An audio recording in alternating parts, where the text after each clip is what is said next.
বন্ধুরা 25শে মে আসছে গঙ্গা দাসেরা, ভুলে যেও না ডেটটা, অনেক আগে থেকে বলে দিচ্ছি। বন্ধুরা কি করতে হবে, সিম্পলি একটা বাটিতে গঙ্গা জল নিতে হবে, জলটা কিন্তু গঙ্গা জলই হতে হবে। তার ওপরে একটা প্রদীপ ঘিয়ের বা তেলের তোমরা জ্বালিয়ে নেবে।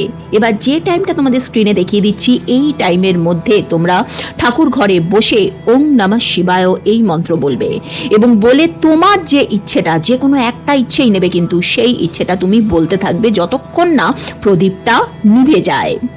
যখন প্রদীপটা নিভে যাবে, এই জলটাকে নিয়ে তোমরা কোনো বোতলে করে পুরো বাড়িতে স্প্রে করে দেবে।